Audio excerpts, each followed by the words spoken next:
What's poppin'? We here, man. I'm back with another video, man. And on this one, we got another police body cam reaction, man. This video we reacted to today is called "Cops Catch Killer's Son Living with Mom's Rotting Corpse."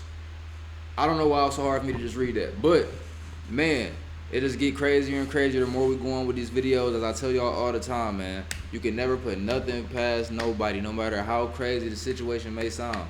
You would think, it's no way a person would do this. It's no way a person would do that.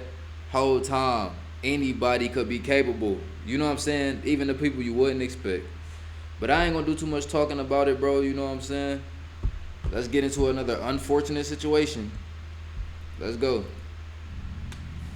Are we going in guns blazing and everything? Oh. Oh. On April 2nd, 2024, deputies from the Bernalillo County Sheriff's Office in New Mexico respond to a panicked 911 call. Believing the caller is exaggerating the urgency of the situation, they're shocked to discover that the initial incident is only the beginning, and a chilling discovery is waiting for them just behind a locked door. You look right across from you. There's blood up there. Oh, okay. Dude, nothing on this call makes any sense. The following is based on official police records, and the footage has never been seen before. Please note that all persons charged with a crime are presumed innocent unless and until proven guilty in a court of law. On the evening of April 2nd, 2024, Rhonda King calls the Bernalillo County Sheriff's Office seeking aid. Hello, 911. Hello? 911, press the button if you can hear me and you can't speak. All the dispatcher can hear is mumbled arguing on the other end. After a few minutes, Rhonda responds. Do you have an emergency? Yes, I need to have somebody come to Palomas Avenue. I don't know the exact address. I'm sorry. Okay, I need an address or some cross streets so we know where to find you. It's the south side of Paseo del Norte. Please, it's an emergency. Okay, I need the address so I can send them. Can you get it from my phone? What's your callback number? Stop. Look under John Colbert. Ma'am, answer my question. What is your phone number? Ma'am, please, it's an emergency. Okay, listen to me. It's an emergency, but you don't want to give her your phone number. She asks you for your phone number. You talk about everything but the phone number. She's trying to proceed with the phone number. Tell me what happened. Ma'am, their mother is passed away and they need some emergency assistance. No. And I think the person is being a danger to themselves. And I'm trying to stop them, but I can't.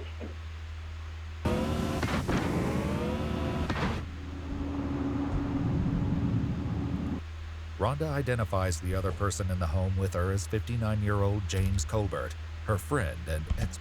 I ain't gonna lie. I ain't expect them to look like that now.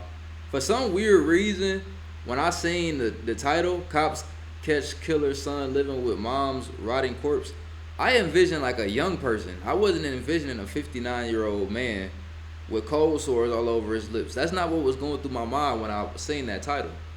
I was thinking it was gonna be like a young kid who was scared and shaken up and didn't know what to do, or a young kid who messed around and had a mental issue and was, you know what I mean? I didn't expect it to be a grown man. I wasn't expecting that. He looked like he a little sick too, like mentally. I'm not gonna lie. When I seen it, when this picture first popped up on the screen, it was really kind of like a jump scare. I didn't know how to take that. Boyfriend. What is he doing that you keep seeing? Hold on, what did he say? Colbert, her friend and ex-boyfriend. Oh, ex-boyfriend. What is he doing that you keep seeing stop? He's trying to get to the room where the guns are in, and I locked the door, but yet he has a key to get to it. And we've been like wrestling over the key. Please, no, stop. Listen to her. Stop. Stop. Stop. Ow. Ow. Oh, I hit my head against the wall when we were struggling. Eventually, the dispatcher uses Rhonda's phone in order to locate her, and as the 911 call continues, deputies from the Bernalillo County Sheriff's Office urgently make their way to the residence. James, stop! Stop, they're here. James, they're here. Sheriff's office. Yeah, I know when the police heard that, they was on high alert after that. Like, that did not sound good. Talk about you hit your head on the wall. Well, we're gonna come and see about that, ma'am. We don't know if we could take your word for that. James sounded a little mentally ill. Let's see if you're okay. That's what they was thinking as soon as they heard that phone call. Let's get over there and see what James has going on, because James doesn't sound like he has her best interest at heart. They're here. James, they're here. Sheriff's office.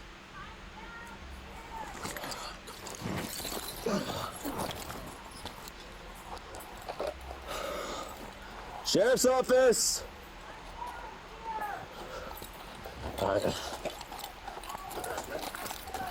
What is it? All right, you come out here to us. Nobody's armed. Nobody's harmed. Hey, these police officers be courageous as hell, though. I ain't gonna lie. I always said, bro, I can't be no police, because soon as y'all got me outside in the dark running through some woods, count me out. Right here.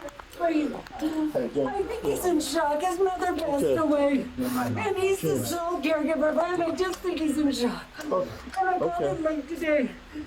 James, it's okay, man. Hey, you're gonna be okay, dude. Okay. All right. Do you have weapons on you? No. Is it okay if I check real quick? Sure. Let's go. Turn around for me. Guns in the room. No, there's not. No, please stop. No, I'm not putting you in custody. Yeah, James ain't all the way there. There's something wrong. I could tell. This is just to make sure there's no weapons. There's a mental health issue here. Yeah, no, ma'am. I'm just gonna check you right here, all right? Please don't hurt me. I'm not hurting you, gents. I just want to make sure you don't have pads or anything, right? Your keys? Okay, here. Okay.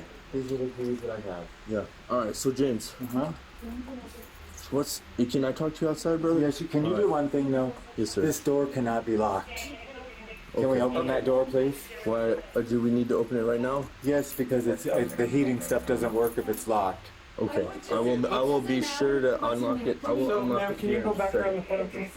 I will unlock it here before we Go leave, ahead. all right? Go ahead. As some of the deputies attempt to speak with James, a task that will prove easier said than done, another breaks off to talk with Rhonda. Can you come talk to me in here? James and I have been friends for 40 years. Uh-huh. Good friends. His mom has been ill, has had Parkinson's. He's taking care of her. And We're inside making contact now. And I would just, it doesn't matter what's in there. Believe me. So listen to me. I know. I don't know where you're going. So we're gonna take care of it. But I need you to relax and talk to me, okay? What is he doing that's making you feel like that he wants to hurt himself? Because he told me he did. Okay, what did he say exactly? He just said that there was no reason to live anymore. And that he just felt it was best just, you know, I don't know if he said specifically kill himself. But he said there was no more reason for him to live. Rhonda clarifies that the residence doesn't belong to James, but to his father, who has passed away. She also states that the reason she believes there are firearms in the house is because it had been broken into a few months earlier, and the police report James filed stated that some of the firearms were stolen. While this may at first appear to be a routine welfare check, the deputies will soon uncover that nothing is quite as it seems, and a dark secret is lurking just under the surface. So James, what's going on today, man? We got called out here because I am sorry to hear that there was a death in the family, and that is what I understand happened today. Yesterday. And yesterday, okay. And this has obviously been very rough. So his mother passed away yesterday? Now listen, when it come down to me, y'all, I'm gonna be real with y'all. I'm not good at following details. I don't know. It's something about my brain. I don't really, I check out a lot. You know what I'm saying? I be listening, but then I don't be listening, and I tune back in, and then I miss details. You know what I'm saying? My mind be in a whole bunch of different places. I be thinking about a lot of stuff. I don't know why. I've been like this my whole life. But yeah, it was yesterday. She passed away yesterday. I thought she passed away some time ago. So now I want to see what kind of condition the body about to be in, cause why you got your mama's body in your house like that? And that is what I understand happened today. Yesterday. And yesterday, okay. And this has obviously been very rough for you. Absolutely. And so we were called out here because somebody said you were maybe thinking about hurting yourself. Rhonda did. And is that true? Is that something? He talking about Rhonda did. So what's going on today? What was the argument about today? Just that what's happened with my mom and that kind of stuff. Okay. So she's under the impression you're trying to grab a gun and to shoot yourself. She thinks I would have killed myself in that room. Okay. But one thing about James I can say though, super transparent though. Like, I ain't heard him lie about nothing. Like, they got the same stories and everything. He beating the cop to the punch. Like, as soon as he start the question, he answering it before the cop can reach the end of his question. Like, he consistent right now. He ain't lying about nothing. I don't even think he got the mindset to lie. Like, I think he just don't even care. So let's see what else he say. Not my intent. You're not intending to do that. No, Why no. would she think that? Oh, maybe he is lying because he's saying he ain't thinking about taking his own life, but she's saying he is. I just don't know. Let me be quiet. She just does. I don't know why. Okay. Can we have medical come check you out, man? Just because. Sure. I mean, you got some scrapes and things like that. 360. So it's him for FML. What is on your shirt? That's a little bit of blood. Yeah, from your lip or something. Something, yes. What happened to your lip? Just cut. Okay. Just And a little bit on your nose too, the bridge of your nose. Okay. With blood on his shirt and cuts to his face, it's determined that James needs medical attention. However, he has something he believes is far more medical urgent than attention his for mom. that? But sir, had broken into. They stole music equipment. They stole all kinds of stuff out of my parents' house. So I need to lock it. We're gonna walk out to medical first. I want to secure the door, please. We can secure it right now. Is she leaving? She can come out. I want to secure the door. Okay. You can wait right there. Yeah. So sorry. We're a little antsy just because we were told there was a gun involved. Okay. And our I have no belief gun. was yes, sir. I know. I patted you down. Okay, I have no gun. But our belief was that it was in the house, and that's why when we showed up, we were trying to patch you down for weapons, I understand. take it outside. Because if there was a firearm, we wouldn't want you to you or Rhonda. Can we lock this door, please? Escorted by a few of the deputies, James is allowed to enter the residence again to turn off the lights and arm the alarm system. Already, some of the responding deputies are having doubts about the seriousness of the situation, something they may come to regret by the end of the night. I think this is an overreaction. I'm gonna be straightforward and just tell you what's going on here. So, we showed up. You were covered in sweat. Right. You have some blood on your t-shirt. Uh-huh. You told me. You said, "Hey, I'm not suicidal, but I'm not in a good mental space." Right. All right. And so I would like for you to just get checked out by these gentlemen. They're gonna take your blood pressure. Okay. Because you were obviously in a highly emotional state when I came in contact with you at first. All right. So the only thing is, we have to go to my other house. okay. You don't have the key, Rhonda. Okay. Is it the one with the little puppy dog? No, it's the one that we had made, right? I don't remember which one's in it. This I'm one. sorry. Okay. Okay. Let's go this way. Quick question. I don't necessarily know at all, but what is them taking his blood pressure gonna do? Like, what's the point of them taking his blood pressure? I know he's under mental distress and all of that. He's not having, he's in a dark place mentally. You know, he said that. The cops are now aware of that. I'm literally asking, like, not even, I have no type of idea. Like, what's the point of them taking the blood pressure? Okay, let's say he has high blood pressure because he feels a certain way about himself or whatever the case. Like, he has high blood pressure. What's the next course of action? Like, I don't get it. I don't know. No, it's the one that we had made, right? I don't remember which one's in it. This one. I'm sorry. Okay. Okay. Let's go this Are way. you sure? Let me just take all of them. No, Okay. because this is the stuff to Okay. my other house. All right, man. Let's go this way. Okay. James gives the location of his house, but the deputies insist he gets checked out by medical personnel before he can explain why exactly he's so eager to return to the other residence. Damn, they got him strapped up to the, damn. They doing a lot. I didn't think they was about to do all that. But it's probably protocol for suicidal people or something. I don't know. As soon as we got in, she was causing more of a ruckus than he decided to take her around the corner to try to calm her down. I honestly think it's a bit of an overreaction on her behalf. Like, He was, I don't know if you saw him, he was sweating, like, he was drenched in sweat. And it's like cold. So he's just absolutely drenched in sweat. Those He's are nothing being but very excuses. calm, like extremely monotone, but extremely calm. So I was like, well, why would she think you're suicidal? She's like, I don't know. He said, I don't know. My mom just passed away. I was the caretaker for my mom. With mounting apprehension about the validity of Rhonda's concerns, one of the deputies speaks with her directly. Going Gone by Dick's Sporting Goods is serving the looks you need for less. Score up to 70% off shoes, Okay, so I know my partner was talking to you, but just if you could just give me a brief, a rundown of what's going on. James's mother, James has been basically the sole caretaker of his mother the last few years since his dad died. Okay. She has Parkinson's disease, and she's been ill, and James has been ill himself, like medically, and I think a lot of it's, was stress related. Earlier that day, Rhonda had called and texted James multiple times without receiving an answer. I thought, well, I'll call his mom because, I'll talk to her if I don't get him or whatnot. And she didn't answer. James's mother is 83-year-old Marion Colbert. Eventually, James returned Rhonda's call and told her he was at his dad's house. So basically, we were talking. Rhonda's call and told. I ain't want to say it because I ain't trying to be disrespectful, but she look a little bit scary too. I ain't gonna lie.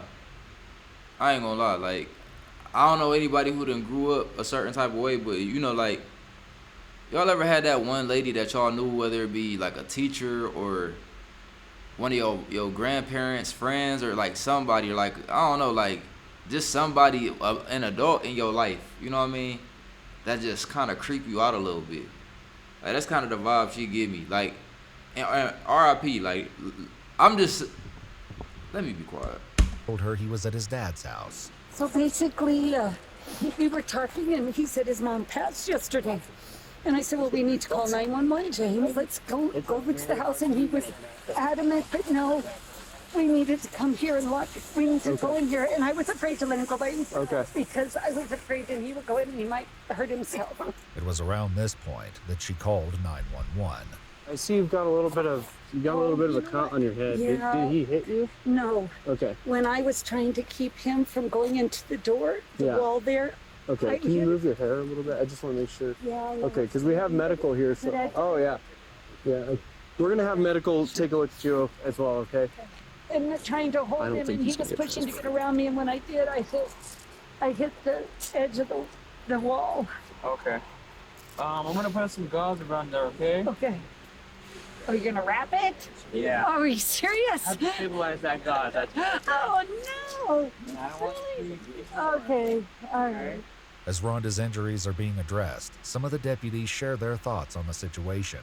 I think she's overreacting, and then I think this dude's just sad and kind of done with. His mom died, but he never made any statements to her that he was going to kill himself. No, he's had a break-in, so it's reasonable for him to be paranoid. That's why he's super paranoid about everything about his, because it's been broken into, and that's like a violation of like personal, like intimate space. Little do y'all know, y'all in for a rude awakening. And then her freaking out's probably making him freak out. And even he's going into shock, which is why he's sweating so much. Despite their certainty, Rhonda was about to share a detail with alarming implications. I want you to go home. That way he can go home. He does live at Corona, so that was stupid. But that's where his mother is, deceased. So no one has contact? No. His mother's there deceased. That's what I was trying to explain to him. Eventually, Rhonda is medically cleared and allowed to leave the scene. However, what she shared about James's mother has left the deputies with the creeping sense that something isn't quite right. Wait, what? Mom's got the red dress, so...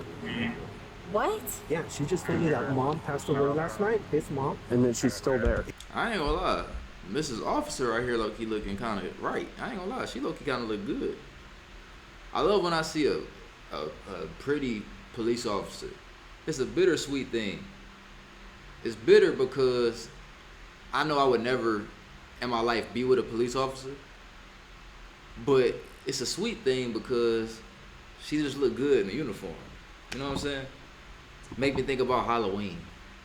Fun fact, I did have dealings with a Halloween cop. And when I say Halloween cop, I mean a woman that dressed up as a woman that dressed up as a cop on Halloween. I was able to indulge in that. If y'all catching my drift, I'm not gonna get into detail about my personal life, but I did have dealings with a cop on Halloween. She wasn't a real cop. She had on a costume, I was just the one that was able to take it off, and I enjoyed it. I got to experience one of my fantasies, bro.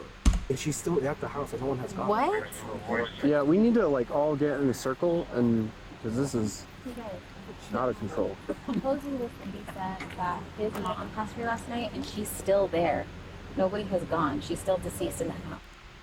I don't know how much I trust her information considering the state of mind she's in, but I think we should go check that address. I think she's more my concern than he is your concern. Well, we can ask him the whereabouts of his mom just to double check.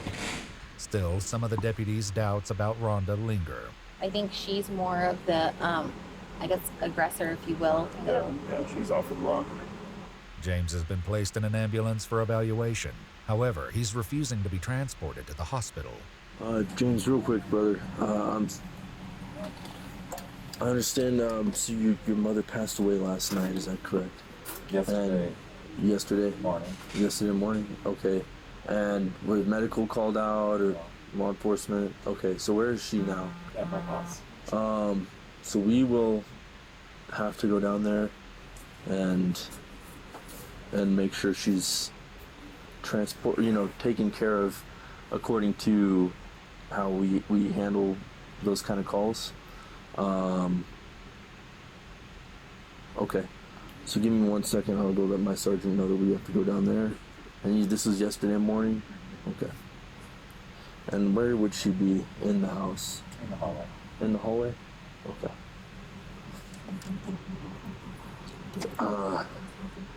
Saying his mom passed away in his house, in the hallway in his house yesterday morning, and she's still there in the hallway.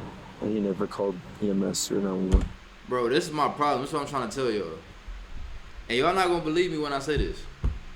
I literally was checked out that whole time. Like that didn't, like none of that registered to me. Like none of it. Until I just checked back in mentally. And then I heard him say that, bro. According to how we handle those kind of calls. Okay. So give me 1 second. I'll go let my sergeant know that we have to go down there. And this was yesterday morning? Okay. Hospital. James, real quick, brother. I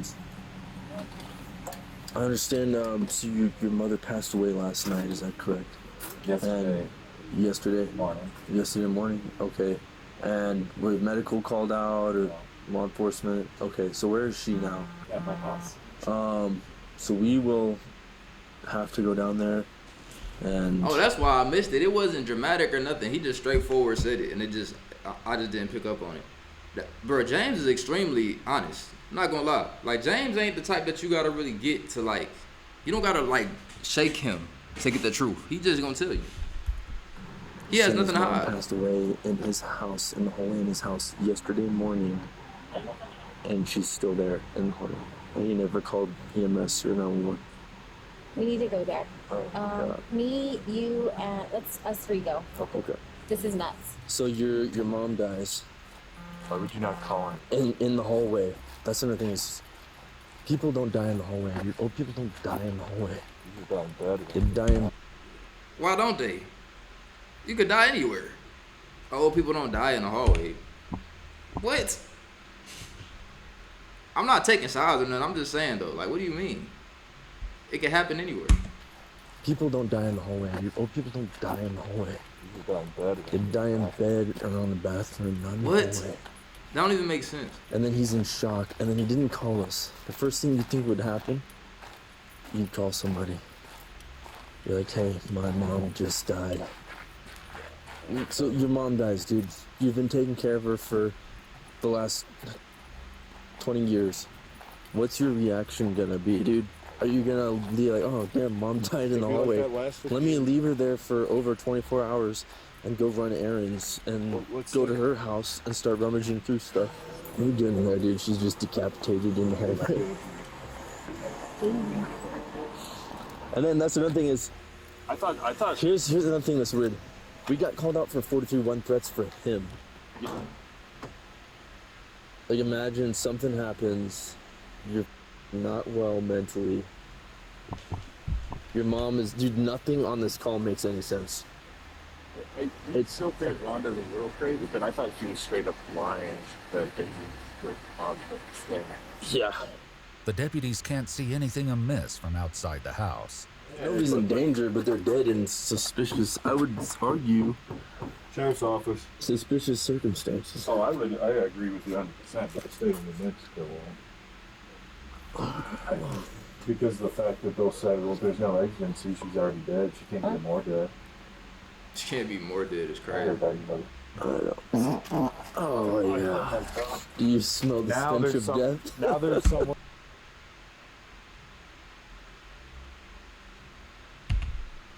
He nasty as hell. Oh yeah. Do you smell the stench of death? Now there's someone in danger. Sergeant, smell the stench of death. Since they can't enter the Big residence fry, without bro. James's permission, one of the deputies still at the other scene speaks with him. Hey James, so I'm Deputy Vela. I just have a question for you. Is it okay for us to go into your residence to check on your mom? My mom's passed away. Is it okay if we go into your residence? Is that okay? Yes, Yeah, it is. I have my dog here, and I'm concerned if somebody takes her. The deputy reassures James that no one will take his dog. Are they in my property? No, we're waiting for you. That's why we're waiting for you. That's why I asked you if you would open your door, let us in, and you said yeah. They decide to transport James to his house so he can help them enter. However, given the uncertainty about the situation, they place James in handcuffs. Of course they did. They already, they don't trust James no more. After they found out where his mama at, they don't trust James. Well, I'll turn on the heater for you real quick, okay? Can you get my blanket out of there or something? Sir, I'm freezing. I'll turn on the heater right now. Would you like to come and open the door for us? Or is it okay with you if we open the door? And What would you prefer? what would you like? Well, the first thing is we need the dog taken somewhere. We'll bring the dog out. Right. But would you prefer that we open the door, or did you want to open the door? Because this is your home, and this is for your request to check on your mom. But as he said, my mom is deceased. Right. And like we talked about, that you'd like for us to check on her, correct? Check on the situation? Sure. Okay, did you want us to open the door? Still unaware of the horror that unfolded inside the home, they take the key from him. Let's make announcements. Sheriff's Department, anyone inside, make yourself known now. What's up, puppers? Are we going in guns blazing and everything? Oh. Oh. What do we have? We have a DB, obvious 10-7, blood on the walker, on her lacerations to her legs, possibly head. Let's just clear the house, make sure no one else Okay. I'm gonna take this way. Okay. Well, I think our suspicions may have been confirmed. This does not look like a natural death. No, I would say this is not. Damn, so my boy James wasn't even being truthful the whole time. That's why I couldn't be a cop, because I thought James was just telling the truth. He was saying everything. As soon as they asked a question, he answering the question. I'm like, oh, James, that's my boy. James wouldn't lie. Whole time, James was lying. Whole time, James was lying to me, man. Damn, James. Well, I guess he ain't lied. He ain't never say. I guess he ain't really lied, technically. He told you his mother was deceased in the house. He ain't lied. Y'all ain't never asked him if he did it. I really want to know what he would say if they asked him if he did it. He might mess around and say yeah. I'm just gonna clear this real quick. There's blood. This is gonna be part of the crime scene. So we got blood right there in the next to the shower or the tub. Yeah, this is not good.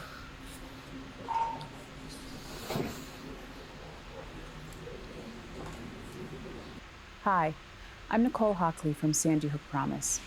The shooter who murdered my son at...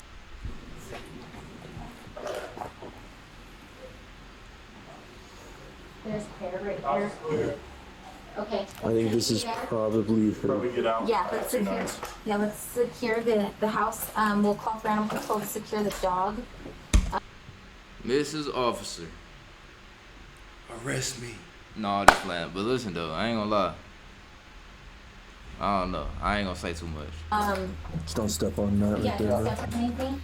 Following their gruesome discovery, the deputies search James and confiscate his phone. With unsettling calm, James makes an inquiry.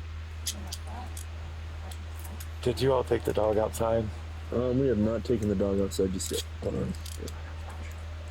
I want to put him in the combat stack. Yeah. We're gonna be having animal control probably come get the dog here in a second. Rhonda's not gonna pick up the dog. Probably not right now. That's his main concern. All he care about is the dog. He ain't worried about if he go to jail or not, why he getting put in cuffs or nothing. He don't care about nothing. All he care about is them dogs. He don't care about no other outcome besides where them dogs is going.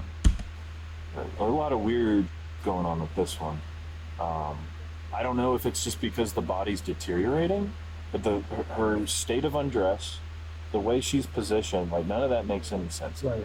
It could be that I'm wrong, but it doesn't seem natural. I didn't look at the body too much. We'll let CSI handle that. Something's off about this one, brother. James is swiftly transported to the sheriff's office for questioning. So we'll take off the cuffs, okay? Okay. We'll do your hands, people. You're not gonna get all crazy with me, huh? Put it on top of your head, alright?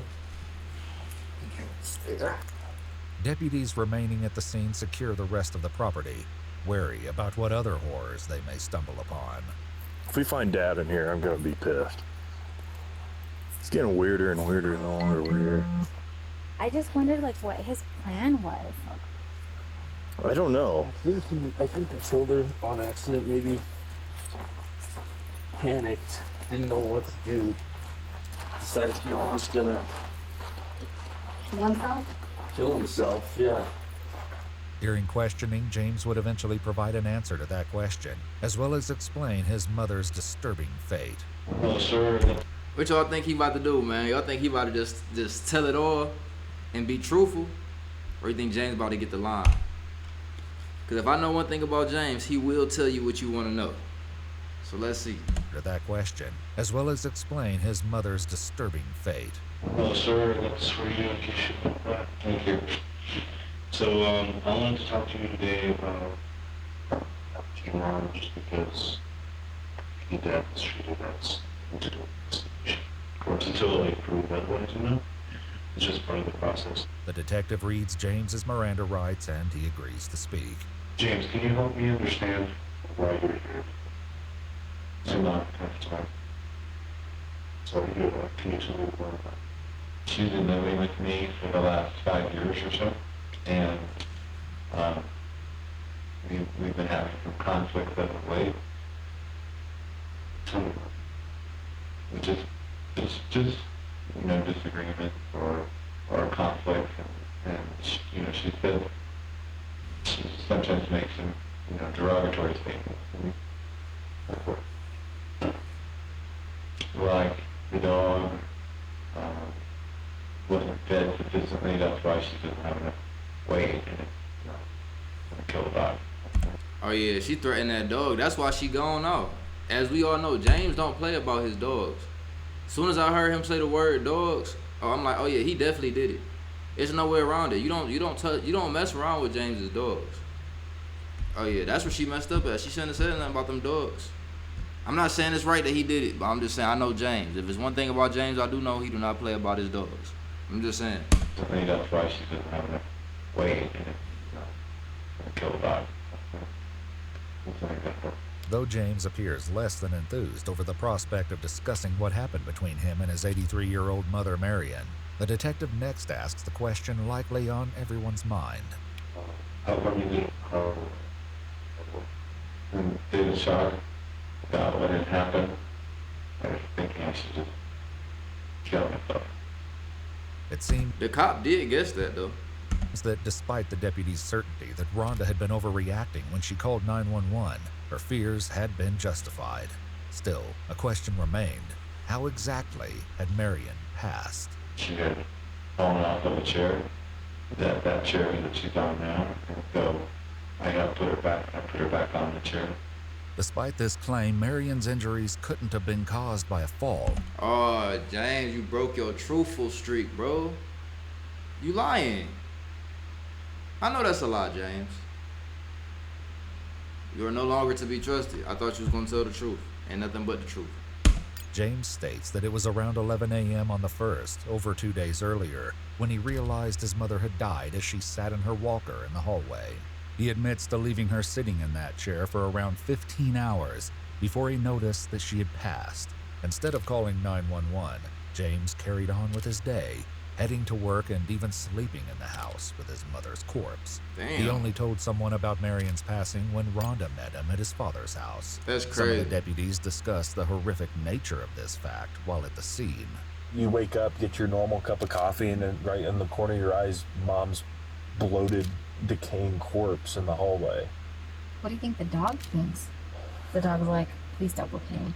Already there was growing doubt about James's claim that his mother died as a result of a fall, as some of the deputies still at the crime scene speculated.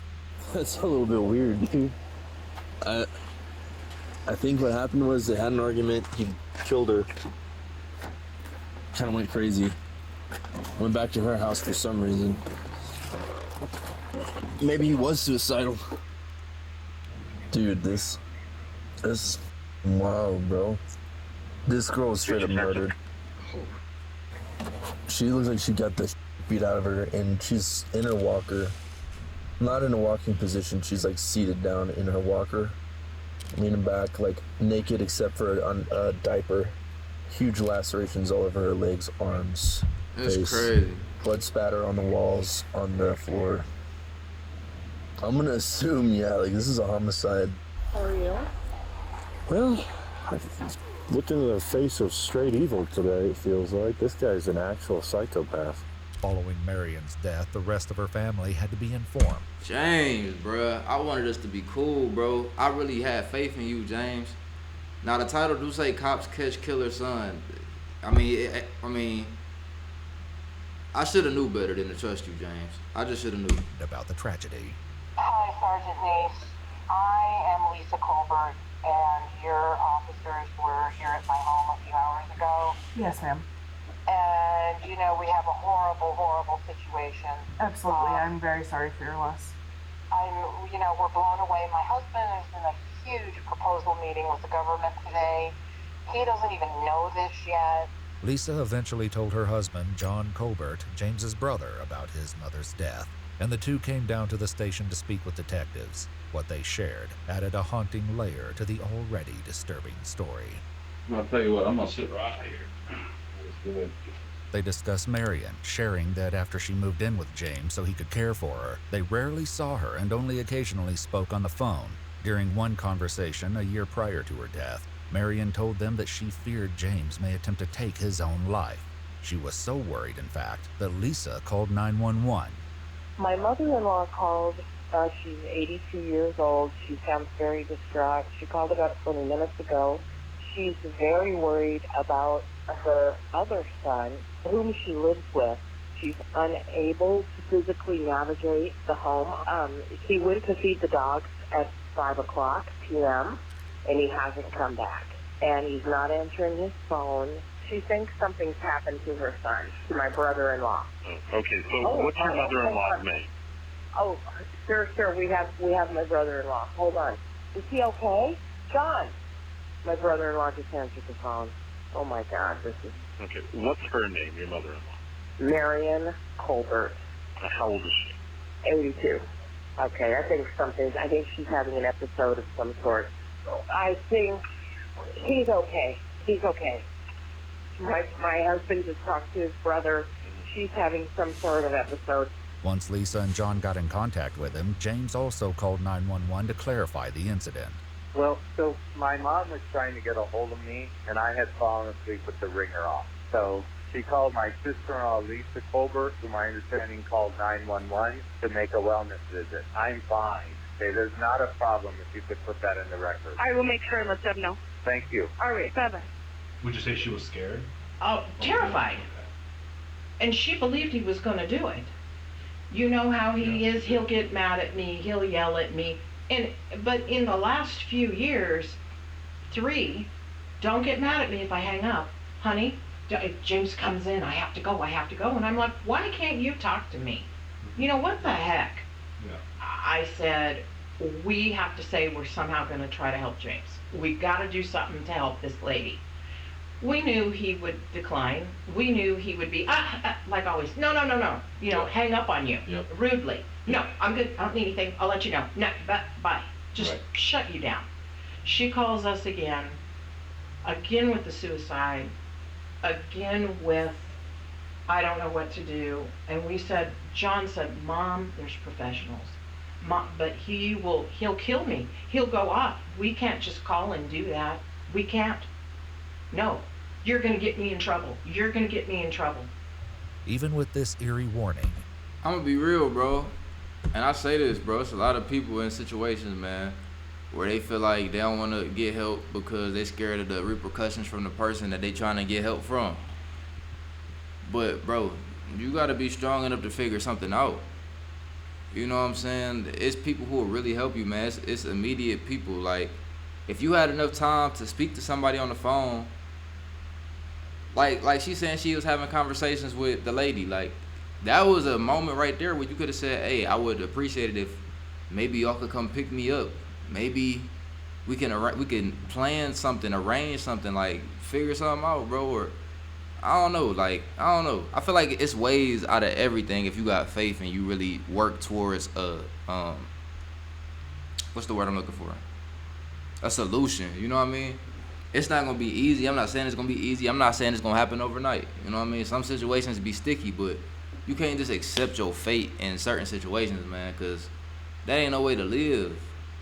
You scared for your life or scared for somebody else's life or whoever. You know, you scared to death every single day. Like, who want to live like that?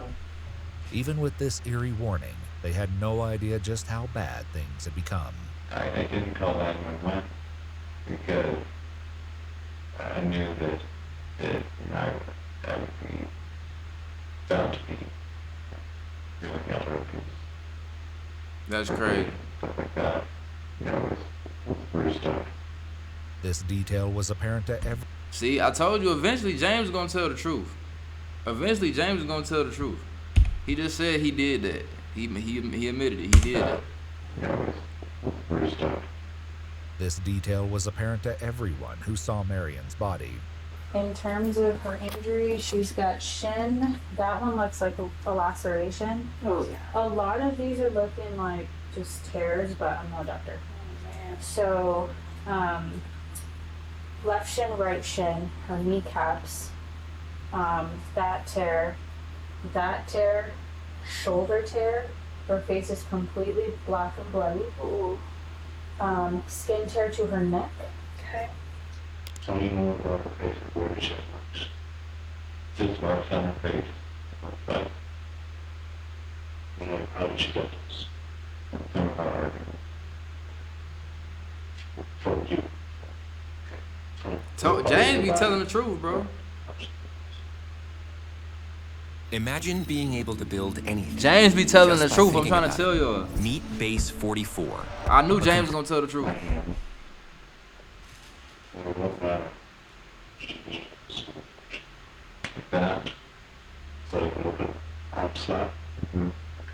Her skin, because of the warping, is very, very, very brittle, softer. That's the medication for her level. So, okay. So her skin is very soft because of that. And if you literally just touch her arm or her hand or something, it can make skin come off. Though James is adamant that his mother fell in the living room, evidence discovered in the home may suggest that there's more to this story than James wants to admit. If you look right across from you, there's blood up there. Oh, okay. And then there's blood on this wall. Right here. Yep, okay. Isn't that our minute? How long you think? They told us a day and a half, maybe. I don't know, but look at all the cooling. It's all purple. Yeah. Dude, that right there is crazy. Yeah, there's a bunch of here. There's a bunch of blood, and it goes around this hallway. And I didn't go through here, but Nas said there's more blood back there as well. Like everything's all packed up. It looked like he was getting ready to like jump ship. There's blood here.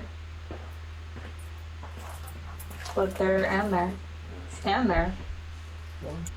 Damn. Like she's trying to leave. Mm-hmm. Look at her, like, tendons are showing, like, right here. Mm-hmm. So sorry that's happened. James's brother John and his wife Lisa also. I'm so sorry that happened too. We should, me and you, we should just go out for coffee or something and talk about it. So sorry that's happened. James's brother. I'm sorry, yo. I gotta talk to her for a second. Like any bad day that you having on the job, any type of trauma that you dealing with, you could call me and tell me about it. You know, we can go out to lunch, breakfast, dinner, brunch. We can go out for, like I said, coffee. Hey, if you like to be on a little wild side, we can go out for a couple drinks. I know you're a cop and all that. I don't know what y'all thing is. You know what I'm saying? I'll bring you donuts every morning. Like what you want, I got you. Let's talk about this. James's brother John and his wife Lisa also discussed the lacerations when speaking with the detective. And then he decided to stab her and do the lacerations. No, so I don't know if the coroner told you about that. The lacerations one that I was referring to on her shins. No. So that's what they told me is something called tissue bridging that comes from blunt force trauma. Mm-hmm. No, you could see her tendons. That too, they were not able to tell me exactly how that happened because some of the skin was very brittle because of the age and because she was there for a couple of days. Right. Though James has provided some answers, a few questions remain, namely, if he would admit to any role in his mother's death. How come it affected you so strongly? And that's the leading question you're asking, whether you think you know how to answer it. That feeling accountable for what's happening. I'm not meaning anything at all. I'm just asking why it's so upsetting to you. Because of the argument being physical? Correct. When she was saying pretty hurtful things to you, upset. That you pushed her out of the chair? No.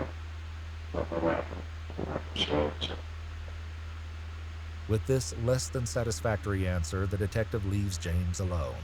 While he's been unwavering in his story that he didn't kill his mother, and she died as a result of falling, John and Lisa share. Oh, so I guess he didn't admit to actually doing it. An alternate version of events. According to them, Rhonda allegedly told them that James initially made a concerning statement. He admitted it to her. He admitted what to her? That he killed his mom. How did he admit it to her? He said, I hurt my mom. Okay, he said it to her. He said it to her. And she said he then... Damn. It's unclear whether or not this claim is true, but regardless, the detective returns to James's interrogation room in order to gather final evidence. Good morning. My name is Detective Walker. I'm with CSI. So what I'm going to do is take some photos of you and then collect some evidence from you, okay? Okay. Do you mind standing at that wall for me? Sure. Alright. I've got to collect your clothing, so if you don't mind disrobing for me, okay? Everything except your James don't even care. He's just over everything. underwear. And then I'll give you this. Okay. What's enough from that? Sure.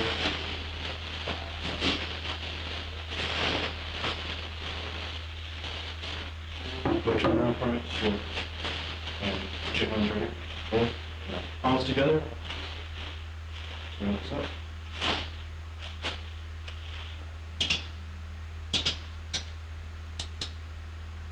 So you are going to get arrested tonight, and we'll put a copy of your arrest warrant in the property so we can take a look at everything. John and Lisa had a final comment regarding Marion and James. She was a sweet little lady. She didn't deserve this. He's more of a He can't walk on this. Holy crap, he is He can't walk on this. He's lied forever. James Colbert eventually... James a liar? Pled no contest to murder in the second degree and failure to report a violent death. He was sentenced to 9 years in the New Mexico Department of Corrections. If you'd like to see select new videos early and help us keep uncovering case files that rarely come to light, you'll find extra footage and unseen details on our Patreon. Channel memberships here. Oh my God, bro. Who can you trust, bro? If not James, then who? But no, real talk, man, that was a crazy story, though. I ain't gonna lie. That was a long video, too. I ain't gonna lie. We had almost 50 minutes. But Appreciate everybody for watching, man. Anything y'all want to see, comment down below. Let me know any videos you might be interested in me watching. This, that, and the third, blah, blah, blah.